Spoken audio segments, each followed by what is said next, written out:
आज से हमारा न्यू चैप्टर चालू होने वाला है 10th केमिस्ट्री के अंदर, साइंस के अंदर बेसिकली, जिसमें 3 पार्ट थे, मैंने आपको एक्सप्लेन किया था। पहला पार्ट था फिजिक्स, जिसका हमने फर्स्ट चैप्टर कंप्लीट कर चुके हैं। आज से हम लोग अपना केमिस्ट्री का फर्स्ट चैप्टर स्टार्ट करने वाले हैं। केमिस्ट्री के फर्स्ट चैप्टर का नाम है केमिकल रिएक्शंस एंड इक्वेशंस। ठीक है, अभी देखिए आज हम लोग का केमिस्ट्री का फर्स्ट चैप्टर है कौन सा? Chemical reactions and equations. अब मैं आपको अगर एक चीज बताऊं कि ये जो केमिकल है ये क्या होते हैं, सबसे पहला हमको चैप्टर के नाम में ये आइडेंटिफाई करना है कि ये जो वर्ड्स गिवन है ये है क्या। ठीक है, एनसीईआरटी के हिसाब से चले तो ये आपका फर्स्ट चैप्टर आएगा। ठीक है ना, तो अब देखते हैं कि केमिकल रिएक्शंस में केमिकल एक्चुअली में होते क्या है। ध्यान से समझिए, आप इस लाइफ में जो भी देख रहे हैं अपने इर्द गिर्द, क्या क्या देख रहे हैं। सबसे पहले आप स्कूल जाते होंगे तो क्या क्या लेकर जाते होंगे? कॉपी किताब तो कोई नहीं लेकर जाता होगा, वाटर बॉटल लेके जाते होंगे। वाटर बॉटल के अंदर क्या भर के लेके जाते हैं? पानी तो भरते हैं ना, और कुछ तो नहीं लेकर जाते। तो वाटर बॉटल के अंदर जो आप पानी लेकर जा रहे हैं H2O, वो भी एक केमिकल है। आपके जो क्लॉथ है उसमें जो कलर दिख रहा है, वो कलर क्यों दिख रहा है? केमिकल्स के कारण दिख रहा है। आप जो पेन से लिखते हैं पेपर के ऊपर, तो जो ब्लू या ब्लैक या रेड जो भी आप कलर से लिख रहे हैं, क्यों क्यों वो ऐसा रेड या ब्लैक या ब्लू दिख रहा है? क्यों? केमिकल्स के कारण। मैं अभी आपसे ये यूट्यूब के थ्रू बात कर रहा हूँ, क्यों? केमिकल के कारण। आपको लगेगा मैं पागल हो गया हूँ, मैं आपको बताता हूँ कि देखिए मैं कैसे दिख रहा हूँ। सबसे पहले तो कैमरा में मेरी एक इमेज प्रोजेक्ट हो रही होगी। कैमरा बना किससे? सबसे पहले उसमें लेंस लगा होगा जो कि कांच का बना होगा। कांच होता है एमोर्फस सॉलिड, कांच क्या होता है? सिलिकॉन डाइऑक्साइड, तो वो भी एक केमिकल है। उसके बाद वो इमेज कहीं प्रोजेक्ट हो रही होगी, जिससे वो जो माइक्रो प्रोसेसर है जिसका फोन का या कैमरे का, वो उसको क्या कर रहा होगा? प्रोसेस कर रहा होगा। तो माइक्रो प्रोसेसर में क्या सिलिकॉन लगा हुआ है, क्या है? केमिकल है। उसके है तो फिर अभी एटम, मैं आपको एटम एंड मॉलिक्यूल क्लासिफाई करवाऊंगा, पर आप पहले केमिकल का महत्व समझिए। आप जो पेपर कहीं पे भी रोड साइड में खाना खाते होंगे तो पेपर में रैप करके देते होंगे वो आपको, या पेपर में ऐसे रख के देते होंगे, तो पेपर में क्या केमिकल है। ठीक है, और मैं बता रहा हूँ आपकी जो स्क्रीन जिसमें आप अभी मेरे को देख रहे हैं, तो स्क्रीन के अंदर भी क्या है? केमिकल है। कैसे? आपकी या तो एलईडी स्क्रीन होगी या तो एलसीडी स्क्रीन होगी। एलईडी का फुल फॉर्म क्या है? Light emitting diode. किससे बना है? सिलिकॉन से बना है या जर्मेनियम से बना है, किसी से भी बना हो सकता है। क्या है? ये केमिकल है। अगर एलसीडी स्क्रीन है, that is liquid crystal display, तो उसके अंदर जो लिक्विड भरा है वो भी केमिकल ही है। तो भाई केमिकल के बिना हम एज्यूम कर ही नहीं सकते हमारी लाइफ। ठीक है ना। और मैं बताता हूँ, लोगों को यहाँ पे घरों में दही बनता है। दही किससे बनता है? दही भी एक केमिकल है। कौन सा? Lactic acid. ठीक है ना। जो दूध होता है, दूध में लैक्टोज होता है। फिर उसके बाद आप जो कार्बोनेटेड ड्रिंक्स पीते हैं, सोडा वगैरह, उसमें कार्बोनिक एसिड होता है, कार्बन डाइऑक्साइड होती है, सब केमिकल के एग्जाम्पल है। आप जो इनहेल कर रहे हो ऑक्सीजन, केमिकल है। ठीक है ना। उसके बाद मैंने इतने एग्जाम्पल बता दिया। ठीक है ना। अब आप एक काम करिएगा, 5 एग्जाम्पल खुद से सोचिएगा। एक और एक बहुत बेसिक सा एग्जाम्पल मैं बता रहा हूँ। आटे में जब हम पानी मिलाते हैं तो वो उसको हम वापस से आटा नहीं बना सकते। आपने क्लास 9th में पढ़ोगे chemical change, physical change. Physical change क्या चेंज होते हैं? ऐसे चेंजेस जो रिवर्सिबल होते हैं। रिवर्सिबल का मतलब क्या है? कोई भी फिजिकल प्रोसेस के थ्रू हम उनको रिवर्स कर सकते हैं। जैसे टेम्परेचर दो तो वाटर का वेपर बन गया, उसमें क्या दो? कूलिंग कर दो तो वेपर का वापस क्या बन गया? लिक्विड बन गया। तो एक ऐसा एक फिजिकल चेंज का एग्जाम्पल है। और अगर मैं आटे में पानी मिला रहा हूं और अगर उसको मैं पूरा आटा गूंथ रहा हूं, तो क्या बनता है? आटे के बाद, मतलब उसका डो बनने के बाद हम उसका वापस से आटा नहीं बना सकते। क्यों नहीं बना सकते? उसमें प्रोटीन्स होते हैं जो कि वाटर के साथ रिएक्ट करके केमिकल रिएक्शन दे देते हैं। ठीक है ना। बहुत सारे टाइप के प्रोटीन होते हैं, तो मैं किसी स्पेसिफिक का नाम नहीं ले रहा। ये भी किसकी रिएक्शन है? केमिकल रिएक्शन में आती है। कभी रोटी बना के, उसको सुखा के, उसको चूरा करके, उसको पीस के वापस से आटा बनाए? नहीं बना सकते ना। तो यही होती है भाई केमिकल चेंजेस। ठीक है ना, थोड़ा रिमाइंड करवाया। तो इस चैप्टर का जो नाम का जो पहला लेटर है केमिकल, पहला जो वर्ड है, तो आपको क्लियर हो गया होगा कि केमिकल भाई होते क्या है। जो डे टू डे लाइफ में हम देखते हैं वो केमिकल है। अब रिएक्शन आया। अब ये रिएक्शन का मतलब क्या होता है? एक होता है एक्शन और एक होता है रिएक्शन। एक्शन का मतलब क्या है? जो हम करते हैं। और रिएक्शन का मतलब क्या है? जो हमारे एक्शन के रिस्पॉन्स में जो होता है। जैसे हमने क्या किए, हमने HCl, अभी एक केमिकल आएगा हाइड्रोक्लोरिक एसिड, HCl को मैंने एल्यूमिनियम में मिलाया है। किसने किया? हमने किए। ये एक्शन है। तो रिएक्शन क्या हो रहा है? वो लोग रिएक्ट कर रहे थे। ठीक है ना। तो रिएक्शन का ये मतलब होता है। और इक्वेशन का क्या मतलब है? इक्वेशन का मतलब है उसको डिनोट करना, कि हम उसको लिखते कैसे हैं। ठीक है ना। ऑन पेपर अगर मेरे को कोई रिएक्शन लिखना है तो मैं उसको इक्वेशन के फॉर्म में कैसे लिखूंगा? जैसे आप मैथ्स लिखते हैं, मैथ्स की कोई लैंग्वेज होती है क्या? जैसे अगर इंग्लिश है या हिंदी है इंग्लिश में अगर मैं आपको कन्वे करना चाहूँ हाउ आर यू, तो you are able to get the thing which I am asking you. अगर मैं हिंदी में पूछना चाहूँ कि आप कैसे हैं, तो आपको पता चल रहा है कि मैं क्या बोलना चाह रहा हूँ। अगर मैं आपको बोलूँ 3+2 = 1, कुछ पता चल रहा है? नहीं पता चल रहा। क्यों नहीं पता चल रहा? इसलिए नहीं पता चल रहा क्योंकि वो एक डिनोटेशन है, वो एक इक्वेशन है, ठीक है, वो एक रिप्रेजेंट करने का तरीका है, वो कोई लैंग्वेज नहीं है। तो वैसे ही केमिस्ट्री के अंदर भी ये जो रिएक्शंस आती है वो एक क्या है, वो रिएक्शन जो रहती है वो पेपर में डिनोट करने का तरीका है, सॉरी इक्वेशन रिएक्शंस को पेपर में डिनोट करने का तरीका है, ठीक है ना। अब आपको इतना समझ में आ गया हो। अब केमिस्ट्री के लिए कुछ बेसिक नॉलेज लगता है। आज हम क्लास में चैप्टर तो प्रोसीड करेंगे, पर उस चैप्टर को प्रोसीड करने के पहले मैं आपको थोड़ा बेसिक्स बताऊंगा, ठीक है ना। बेसिक्स क्या है केमिस्ट्री के अंदर, आपने देखी होगी आपकी क्लास में टीचर बड़ा जोर देती है क्या, कि भाई तुम पीरियोडिक टेबल याद करो। साल का अभी खत्म होने आ गया है साल, टीचर ने आपको अभी तक बोला होगा कि 20 तक याद कर लीजिए, पर किसी ने 20 तक याद नहीं किया होगा, ठीक है ना। तो मैं आपको बोल रहा हूँ कि भाई याद करना जरूरी है, जिनको साइंस लेना है आगे चल के, those who are interested in science stream, that is physics chemistry biology, ठीक है, उनको ये पढ़ना बहुत जरूरी है और उनको पीरियोडिक टेबल 80 तक याद होनी चाहिए, ठीक है ना। क्लास 10 में आपको 80 तक पीरियोडिक टेबल याद होनी चाहिए। अब आप बोलेंगे नहीं हमारे टीचर ने तो 30 तक ही बोला है, तो मैं आपको बताता हूँ कि अभी तक आपने पूरा सिलेबस पढ़ ली होगी। चैप्टर 2 के अंदर एसिड बेस सॉल्ट के अंदर एक लेड की रिएक्शन आती है, ठीक है ना, लेड ऑक्साइड की एक रिएक्शन आती है। लेड का एटॉमिक नंबर कितना है, कमेंट कर देना, मैं बता देता हूं आपको। लेड का एटॉमिक नंबर होता है कितना, 82, ठीक है ना। 82 जो लेड का एटॉमिक नंबर है, भाई ये तो 82 तक पहुंच गया, आपको तो टीचर ने 30 तक याद करने बोला था। मतलब ये कॉन्ट्राडिक्टिंग नहीं है, ये बहुत विरोधाभासी चीजें नहीं है। तो अगर आपको साइंस में आगे इंटरेस्ट है, अगर आप परस्यू करना चाहते हैं, ठीक है ना, आप एज अ फ्यूचर सब्जेक्ट आपका जो जिसमें आप करियर बनाना चाहते हैं, तो भाई आप पीरियोडिक टेबल को बिल्कुल याद करिए। अब बहुत सारी टेक्निक्स हैं याद करने की, ठीक है ना, कैसे भी आप याद कर सकते हैं, एज ए हॉरिजॉन्टली या वर्टिकली, है ना। लोग वर्टिकली याद कर लेते कुछ कुछ गाना बना के, है ना। मेरे को एक ही याद है, बेटा मांगे कन्या सुंदर बाप रोया, वो पता नहीं कौन सा है, और कुछ तो है पीरियोडिक टेबल के अंदर, ठीक है ना। मेरे को ऐसे याद नहीं है पीरियोडिक टेबल। आपको पीरियोडिक टेबल कैसी याद होनी चाहिए मैं बताता हूं। सबसे पहले तो आपको उसके ब्लॉक्स याद होने चाहिए कि भाई कौन सा एलिमेंट कहाँ लाई कर रहा है। आपको आपके दोस्त का घर मालूम है, अगर मालूम है तो बहुत अच्छी बात है, और अगर नहीं मालूम तो आपकी दोस्ती पक्की नहीं है, ठीक है ना। क्योंकि भाई घर मालूम होना तो एक बेसिक वो है ना, रिक्वायरमेंट है दोस्ती के लिए। क्योंकि अगर आप दोस्त होगा तो आपको घर मालूम उसका चल ही जाए।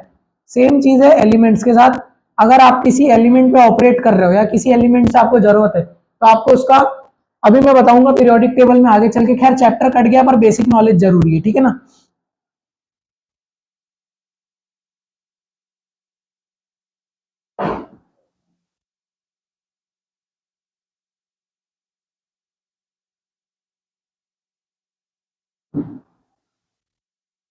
आपको पीरियोडिक टेबल में कैल्शियम के आगे नहीं बोलते, ठीक है ना, याद करिए। अभी मैं आपको, जरूरी है याद करना, अभी क्यों जरूरी है मैं आपको अभी बताऊंगा, ठीक है ना, आगे चल के। पीरियोडिक क्लासिफिकेशन ऑफ एलिमेंट आपका चैप्टर कट हो चुका है, पर मेरे को समझ में नहीं आता तुक्की खत्म क्यों हुआ है, क्योंकि भाई बिना उसके हम फर्स्ट चैप्टर पढ़ ही नहीं सकते, और वो लास्ट चैप्टर था आपका, ठीक है। अब क्यों नहीं पढ़ सकते, अब मैं आपको बताता हूँ क्यों नहीं पढ़ सकते, उसका भी मैं आपको रीजन देता हूँ। सबसे पहले तो ये आपका पीरियोडिक टेबल का एक कच्चा कच्चा सा स्ट्रक्चर मैंने बनाया हूं। I am not very good at drawings, but I try my best so that you can understand the concepts, ठीक है ना। ये एक, ये दो, ये तीन, ये चार, और ये पांच, छह, यहाँ पे 6 ब्लॉक्स होते हैं, ठीक है ना। अब मैं आपको इनके महत्व बताऊंगा, ठीक है ना, कैसा क्या रहता है। यहाँ पे 10 ब्लॉक्स होते हैं, 1, 2, 3, 4, 5, 6, 7, 8, और ये 9, 10, ठीक है ना। अब यहाँ पे ध्यान से समझिए क्या, कि ये हो गया, इस ये जो 2 ब्लॉक है ऐसे बिल्डिंग जैसे दिख रहे, तो जो 2 वर्टिकल लाइंस है, वर्टिकल लाइंस, इनको बोलते हैं क्या, एल्कलाई मेटल, या इनको बोलते हैं S block element, S block element. इनमें से भी ये जो फर्स्ट ग्रुप वाले हैं, हाइड्रोजन को छोड़ दें, तो ये जो ये lithium, sodium, potassium, rubidium, caesium, francium है, इनको बोलते हैं एल्कली मेटल्स, अल्कली मेटल्स। अब ये टर्म्स आगे आएंगी, इसीलिए मैं आपको पढ़ा रहा हूं, ठीक है ना। पहले आप ये अपना कंसेप्ट क्लियर करिए। अल्कली मेटल, ये जो दूसरे नंबर का ग्रुप है इसको बोलते हैं अल्कली अर्थ मेटल। अभी मैं मतलब भी समझा रहा हूं, आप अभी बस देखते रहिए, है ना। मैं मतलब भी एक एक करके आपको पूरी पीरियोडिक टेबल का समझाऊंगा। बस ऐसे नाम याद रखिए कि इसका नाम होता है अल्कली मेटल, इसका नाम अल्कली अर्थ मेटल। अगर मैं आपसे पूछूं आपका जो भी नाम है, जैसे आयुष, आपका नाम आयुष क्यों है, तो आप क्या बोलेंगे, दादाजी ने रखे। ठीक है ना, कोई वैलिड रीजन नहीं, बस एक ही वो क्या है, वो एक इवेंट है जो कि हो गया, आपका नाम दादाजी ने रख दिया, उसके पीछे कोई रीजन नहीं है।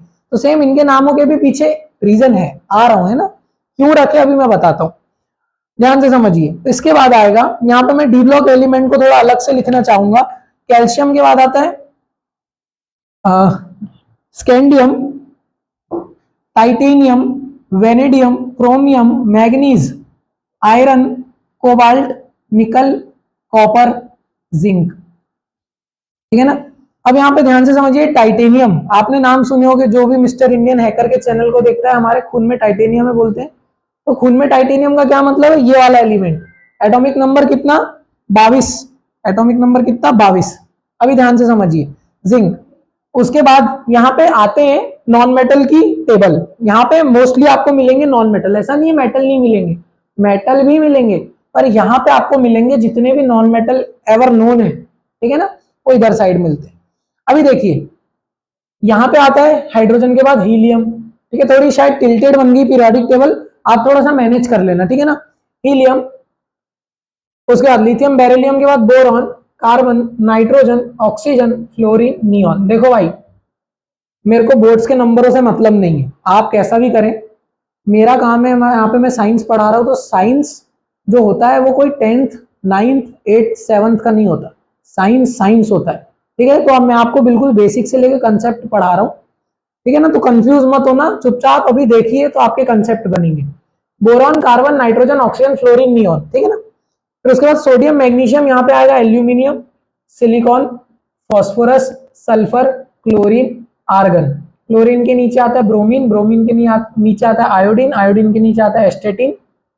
उसके बाद सल्फर के नीचे आता है सेलेनियम, सेलेनियम के नीचे आता है टेल्यूरियम, और टेल्यूरियम के नीचे आता है पोलोनियम, पोलोनियम के पहले आता है बिस्मिथ, बिस्मिथ के पहले आता है लेड, और लेड के पहले आता है थैलियम। ठीक है ना।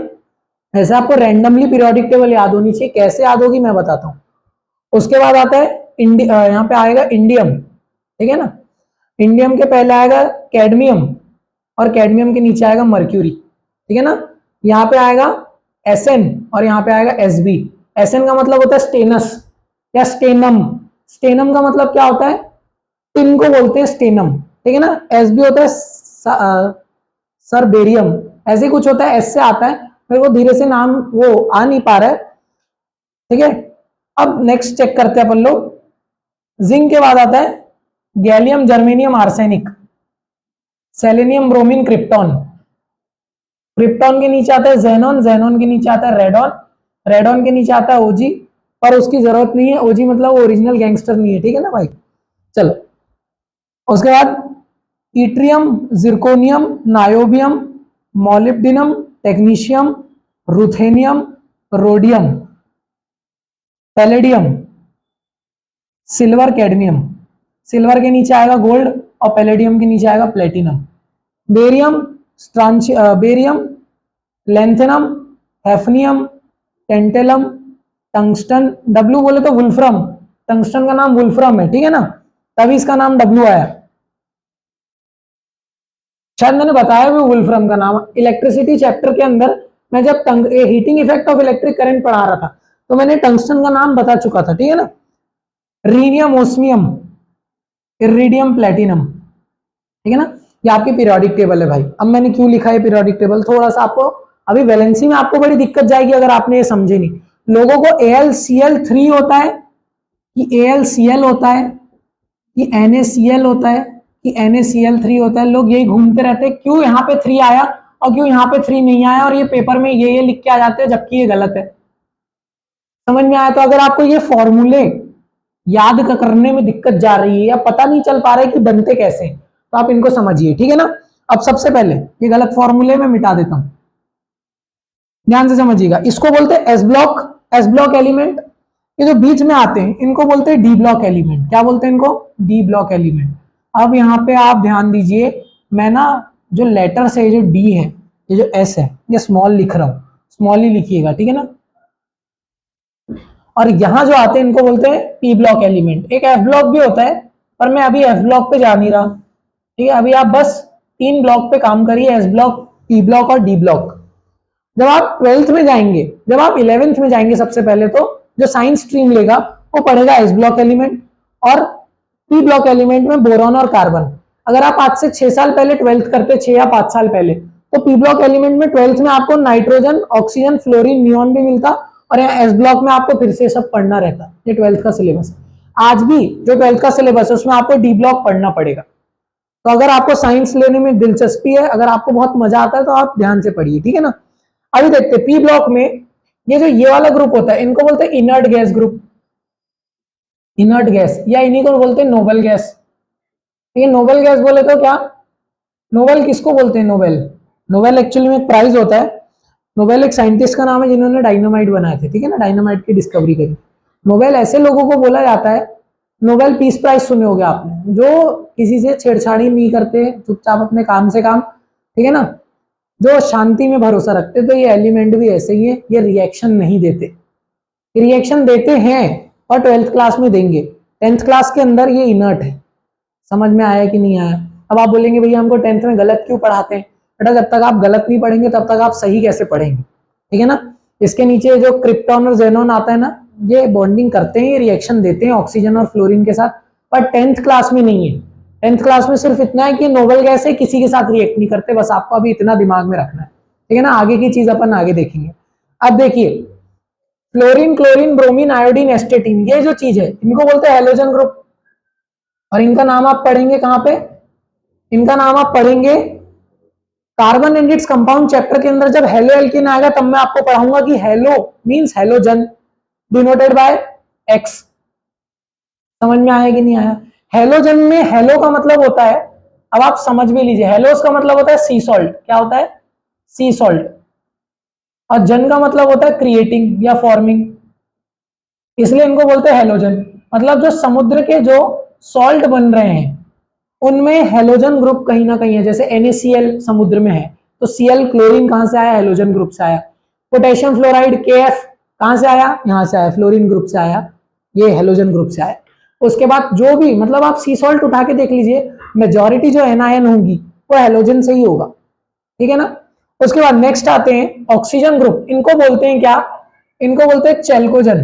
क्या बोलते हैं, चैल्कोजन ग्रुप, ठीक है। अब चैल्कोजन में चैल्कोस का मतलब क्या होता है, ध्यान से समझिए। ये चैल्कोस का मतलब होता है ओर्स फॉर्मिंग या ओर, और जन का मतलब होता है क्रिएटिंग।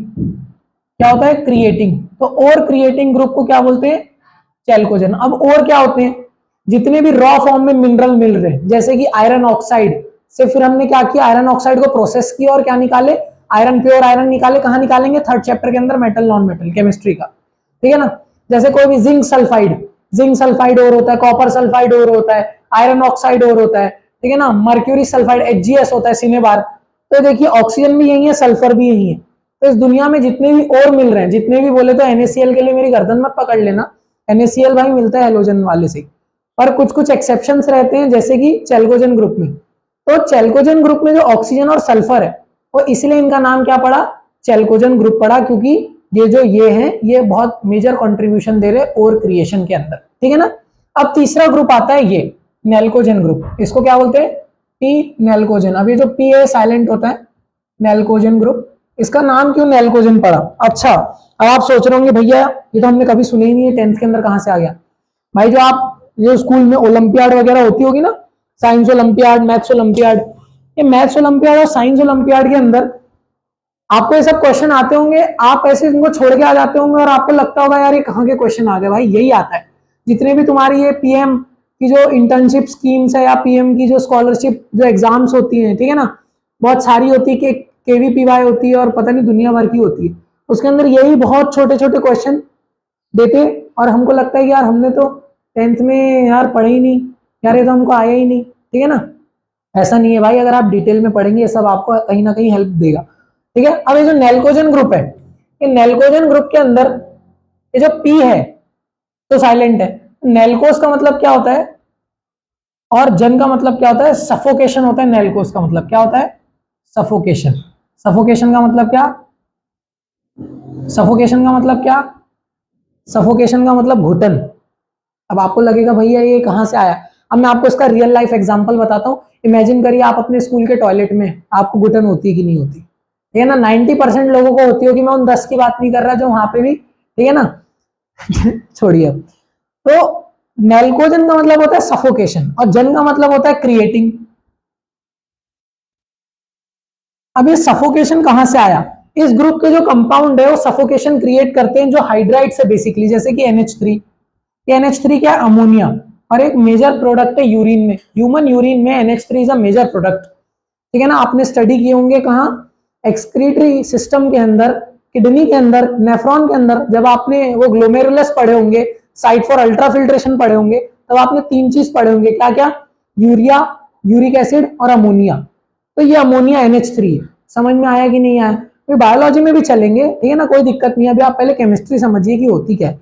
तो भाई ये अगर आप कहीं से खरीद के लाएंगे अमोनिया और कहीं पे भी छिड़क देंगे, तो भाई आपको बिल्कुल यूरिन के जैसी ही बदबू आएगी। ठीक है ना, वहां पे रहना मुश्किल हो जाएगा क्योंकि ये सफोकेशन क्रिएट करते हैं इस ग्रुप के जितने भी कंपाउंड्स है वो। ठीक है ना, जैसे NH3 PH3। चलो, अब मैंने आपको पी ब्लॉक समझा दिया, डी ब्लॉक समझा दिया, एस ब्लॉक समझा दिया। अब आपने 9th क्लास में पढ़े होगे क्या? Electronic configuration. क्या पढ़े होगे आपने? Electronic configuration. आपने इलेक्ट्रॉनिक कॉन्फ़िगर, मैंने एफ ब्लॉक नहीं बनाया हूं, ठीक है ना, जानबूझ के, क्योंकि अभी आपको उतना डीप स्टडी नहीं है। इलेक्ट्रॉनिक कॉन्फ़िगरेशन में आपने पढ़ोगे 2, 8, 18 और 32 KLMN। KLMN, ठीक है ना, इतना आपने पढ़े होगे। अगर आपने और अपने से दिमाग लगाए होगे तो बहुत सारे बच्चों को यह पता होगा कि ये जो SPD, ये सब शेल के नाम होते हैं। कि जो KLMN है ये शेल होती है और इनके अंदर जो होती है वो सब शेल होती है। इतना शायद आप सभी को मालूम होगा क्योंकि टीचर जनरली बता देते हैं कि SPDF are the sub shell present in the shells of any atom. ठीक है ना। अब मैं आपको एक चीज बहुत ऑब्जर्व करने पे मजबूर करता हूं, ध्यान से समझिए। पीरियोडिक टेबल को ऊपर से नीचे, मतलब अगर ऐसे देखा जाए वर्टिकली, तो it is divided into 18 groups. कितने ग्रुप? 18 ग्रुप। कितने ग्रुप? 18 ग्रुप। और अगर यहां से यहां कैसे देखा जाए हॉरिजॉन्टली, तो it is divided into 7 periods. ठीक है, अगर हॉरिजॉन्टली देखी जाए तो 7 पीरियड में डिवाइडेड है और अगर वर्टिकली देखी जाए तो 18 ग्रुप्स में डिवाइडेड है। अब मेरी बात सुनिए ध्यान से। यहां पे आपको फर्स्ट पीरियड में, यहां पर आपको फर्स्ट पीरियड में कितने एलिमेंट दिख रहे हैं? 2 दिख रहे होंगे, एक हाइड्रोजन और एक हीलियम। ठीक है ना, अभी कुछ समझ में नहीं आया अभी फर्स्ट पीरियड में कितने एलिमेंट? 2 एलिमेंट। उसके बाद लिथियम बेरिलियम, सेकंड पीरियड की बात कर रहा हूं। Boron, carbon, nitrogen, oxygen, fluorine, neon, कितने हो गए? 8 हो गए। सेकंड पीरियड में कितने दिख रहे हैं? 8 एलिमेंट दिख रहे हैं। तीसरे पीरियड में गिनिए कितने हो गए? 1 2 3 4 5 6, जितने पहले वाले में उतने 8 हो गए इसमें भी। अब जब आप थर्ड पीरियड में गिनेंगे, सॉरी फोर्थ पीरियड में गिनेंगे, तब आपको मालूम चलेगा भैया यहाँ तो 18 एलिमेंट है। और जब आप फिफ्थ पीरियड में गिनेंगे तो आपको मालूम चलेगा भैया यहाँ पे भी तो 18 एलिमेंट है। तो आपको यहाँ से कुछ रिसेम्बलेंस होता दिखेगा भाई, 2, 8, 18 का रिसेम्बलेंस दिखेगा। ये रिसेम्बलेंस क्या है? ये रिसेम्बलेंस है जब आप इनको सबशेल के लेवल में देखें तो आपको पता चलेगा जो जो पीरियोडिक टेबल बनी है ना न्यूयॉर्क सिटी की किसी बिल्डिंग जैसे, एक्चुअली में डेको के लिए नहीं बनी है। डेको समझते हो? डेकोरेशन। ये बनी है किस चीज के लिए? ये बिल्कुल ही साइंटिफिक तौर से डिवाइड करा करा के बनी है। डिवाइड करा करा के मतलब कि अगर पहली शेल के अंदर कितनी सबशेल होती है? सिर्फ एक सबशेल होती है जिसका नाम होता है S, और इसमें 2 इलेक्ट्रॉन की जगह है। कितनी इलेक्ट्रॉन की जगह है? 2। ठीक है ना। फिर उसके बाद L में होता है S और P, 2 सबशेल होती है। S की कैपेसिटी अभी मैंने बताया कितनी होती है? 2। तो अपने आप आपको पता चलेगा कि P की कैपेसिटी 8 - 2 कितनी होगी? 6 होगी। अरे समझ में आया कि नहीं आया? उसके बाद मैं बोलूंगा M में होता है भाई 3, SP और D। SP और D। अब यहाँ पे देखिए पता चल गई आपको S की 2 कैपेसिटी है इलेक्ट्रॉन रखने की, P की कितनी है? 6 है। तो जब आप 8 को 18 में से माइनस करेंगे तो आपको ये पता चल गई क्या? D की जो कैपेसिटी वो 10 है। समझ में आया कि नहीं आया? अब यहाँ पे एक बहुत बड़ा कैच आपको मिला है, अगर आपने ऑब्जर्व करे होंगे तो कर लिए होंगे अभी तक। पी ब्लॉक, ध्यान से समझिए, 1 2 3 4 5 6 डिवीजन है पी ब्लॉक के अंदर, क्योंकि पी ब्लॉक के अंदर 6 इलेक्ट्रॉन रखने की कैपेबिलिटी है। तो ये बेसिक कॉन्सेप्ट है। अभी वैलेंसी का भी अपन और इसको डिस्क्राइब कर रहे हैं, ठीक है ना। डी के अंदर देखिए कितने इलेक्ट्रॉन आ रहे हैं, 10। क्यों? क्योंकि के अंदर एक ही सब शेल थी एस, एल के अंदर 2 थी एस और पी, एस के अंदर 2 इलेक्ट्रॉन थे, तो 2 अगर मैं टोटल से माइनस कर दूं तो पी की निकल जाएगी क्या, इलेक्ट्रॉन बियरिंग कैपेसिटी 6 आ गई। उसके बाद अगर मैं एस और पी को मिला के अगर टोटली एम की कैपेसिटी से डिवाइड मतलब माइनस कर दूं तो 10 निकल के आ जाएगी, क्योंकि एम के पास एक और सबशेल था जो कि डी था। अरे था कि नहीं था? तो ये आपको डी ब्लॉक निकल कर आ गया। और यहां पे जब आप गौर करेंगे तो 1 2 3 4 5 6 7 8 9 और 10। अब ये जो चीज है, ये 99% बच्चे अपनी 12th तक ऑब्जर्व नहीं कर पाते, वो सिर्फ रटते हैं hydrogen, helium, lithium, beryllium, boron, carbon, nitrogen, oxygen, fluorine, neon. भाई रटना नहीं है। जिस दिन आपने केमिस्ट्री को लोग इसलिए गाली देते हैं, केमिस्ट्री को मैं रीले देखता हूँ, लोग बोलते हैं फिजिक्स में लॉजिक है, केमिस्ट्री में लॉजिक नहीं है, क्योंकि फिजिक्स का भी आखिरी वो है ना जो चीज है, वो है क्वांटम मैकेनिक्स, और क्वांटम मैकेनिक्स से डील करती है पूरी केमिस्ट्री, रिलेटेड है, ठीक है ना। इसके atom, quark, neutron, electron, proton, अगर देखा जाए वेव फॉर्म, पार्टिकल फॉर्म, तो भाई अगर आप केमिस्ट्री को थोड़ी डीप में जाएंगे ना, आपको रीजंस मिलेंगे, ठीक है ना। रटना ना रटना तो बहुत दूर की बात है, रीजन इसलिए भी कलर वगैरह लोग बोलते हैं याद नहीं होते, भाई उनकी एक पर्टिकुलर वेवलेंथ इलेक्ट्रॉन का रोटेशन मूवमेंट के कारण स्पेसिफिक कलर्स होते हैं, ठीक है ना। लोग बस हवा में उड़ा देते केमिस्ट्री का मजाक, भाई ऐसा बिल्कुल नहीं है, ठीक है ना। अभी आगे समझिए, भाई लगता है बोर्ड भर गया, अब जगह नहीं है, अभी और आगे अपन देखते, ध्यान से समझिए इसको। एस ब्लॉक के अंदर 2 इलेक्ट्रॉन बोला था, अगर आप एस के कॉलम देखेंगे तो 2 कॉलम इसीलिए हैं, क्यों? क्योंकि एस में 2 इलेक्ट्रॉन रखने की क्षमता है। जो एस ब्लॉक का पहला इलेक्ट्रॉन आता है, याद रखना, जो एस ब्लॉक का फर्स्ट इलेक्ट्रॉन आएगा वो आता है इन एलिमेंट्स के अंदर, तभी ये कैसा है, ये फर्स्ट, क्या है, ये फर्स्ट ग्रुप है। समझ में आया कि नहीं आया? ये जो पहला ग्रुप है, ये पहले ग्रुप में एस ब्लॉक का पहला इलेक्ट्रॉन आता है। ये जो दूसरा ग्रुप है, इसमें एस ब्लॉक का दूसरा इलेक्ट्रॉन आता है, और जैसे ही एस ब्लॉक भर जाए तो उसके बाद चालू हो जाती है पहले तो पी ब्लॉक। क्यों पी ब्लॉक? थोड़ा बैकग्राउंड में वॉइस आ रहा है, मैं माफी चाहता हूं इसके लिए, ठीक है ना। और आप कॉन्सेंट्रेट कर सकते हैं पढ़ाई में। अब ध्यान से समझिए, जो पी ब्लॉक है, पी ब्लॉक में क्या हो रहा है, मैंने क्या बताया, सबसे पहली शेल के शेल और एल शेल। के में क्या है, एस है, और एल में क्या है, एस और पी है, और एम शेल में क्या है, एस पी और डी है, एस भी है, पी भी है और डी भी है। तो भाई के में क्या रहेगा, सॉरी के एल एम एन पे क्या रहेगा, एफ एक और सबशेल रहेगी, ठीक है ना। और वो अभी मैं आपको नहीं बता रहा क्योंकि उतना डीप में जाऊंगा नहीं, ध्यान से समझिए।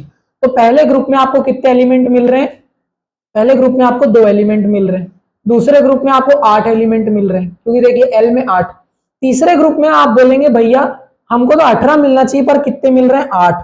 भाई यहीं पे कॉन्सेप्ट आता है किसका, एनर्जी का। अब अगर मैं यहां से आगे जाऊंगा तो मैं 11th क्लास में ट्रांजिट कर जाऊंगा अफबाउ का रूल, इसलिए आप अभी इतना ही समझिए। जो वैलेंसी आई है, अगर आप थोड़ा और दिमाग लगाएंगे कि इलेक्ट्रॉन भर कैसे रहे, पहला इलेक्ट्रॉन आ रहा है हाइड्रोजन के पास, तो हाइड्रोजन के पास 1 इलेक्ट्रॉन है, हीलियम के पास 2 इलेक्ट्रॉन आ रहे हैं, मतलब उसका एस सबशेल भरा हुआ है, मतलब उसको इलेक्ट्रॉन की जरूरत नहीं है। उसके बाद लिथियम के पास 3 इलेक्ट्रॉन है, मतलब उसका के पूरा भरा हुआ है, एल में 1 इलेक्ट्रॉन है, तो लिथियम के पास 1 एक्स्ट्रा इलेक्ट्रॉन है। अगर आपको ये समझ में आ गया तो आपको केमिस्ट्री की वैलेंसी समझ में आ गई। तो अभी इस लेक्चर में मैंने अभी आपको इतना पूरा पीरियोडिक टेबल समझा दिया, ठीक है ना। अभी अपन आते हैं वैलेंसी पर। अगर आप लगातार देख रहे हैं तो थोड़ा ब्रेक ले लीजिए, ब्रेक बहुत जरूरी है। तो अब हम समझेंगे वैलेंसी का कंसेप्ट, ठीक है ना। अब मैं थोड़ा सा आपको बता दूं एटॉमिक नंबर, और एटॉमिक नंबर के बेस में वैलेंसी, ठीक है ना। ध्यान से समझिए, सबसे पहला है हाइड्रोजन, ठीक है। अगर मैं हाइड्रोजन को बनाता हूं तो हाइड्रोजन में एक प्रोटॉन है, क्योंकि एटॉमिक नंबर का मतलब क्या है, सबसे पहले केमिस्ट्री में आपको समझना पड़ेगा मतलब वर्ड्स के जो दिए हुए, ठीक है ना। हाइड्रोजन का एटॉमिक नंबर 1 है, इसका मतलब क्या है, हाइड्रोजन का एटॉमिक नंबर 1 है, atomic number is denoted by Z. Hydrogen के मतलब किसी के भी एटॉमिक नंबर को किससे डिनोट करते हैं, जेड से। जी भी बोलते हैं इसको, ठीक है ना, जी ही बोलते हैं, जेड बहुत ही अनपढ़ लोग मेरे जैसे बोलते हैं, ठीक है ना, जी। अब देखिए हाइड्रोजन का एटॉमिक नंबर 1 इसीलिए है क्योंकि इसमें नंबर ऑफ प्रोटॉन, क्या बोल रहा हूं मैं, नंबर ऑफ प्रोटॉन वो कितना है, 1 है। तो नंबर ऑफ प्रोटॉन ही क्या होते हैं, एटॉमिक नंबर। ये आपको सबसे पहले समझना है, क्या, number of proton is the atomic number. अब ध्यान से समझिए आगे, किसी भी एलिमेंट के अंदर या एटम के अंदर, किसी भी एलिमेंट के अंदर क्या होता है, the number of electron is equal to the number of proton. इस चीज को क्लियर करिए, जितने भी इलेक्ट्रॉन की संख्या होगी उतने प्रोटॉन होंगे। अभी मैं किसके अंदर बोल रहा हूं, एलिमेंट के अंदर, आयन के अंदर नहीं, याद रखिए आयन क्या होते हैं। अब आते हैं अपन लोग, मैं डेफिनेशन बता रहा हूं, ठीक है ना, आपको एक एक करके। आयन क्या होते हैं, आयन होते हैं, अच्छा एलिमेंट की डेफिनेशन क्या है, ग्रुप ऑफ सेम एटम, क्या है या, ग्रुप ऑफ सेम एटम, मतलब जब बहुत सारे सेम एटम या आइडेंटिकल एटम्स जब मिल जाए तो उन्हीं को क्या बोलते हैं, एलिमेंट बोलते हैं, ठीक है ना। अब आयन क्या होते हैं, ये बनते हैं गेनिंग या लूजिंग ऑफ इलेक्ट्रॉन से।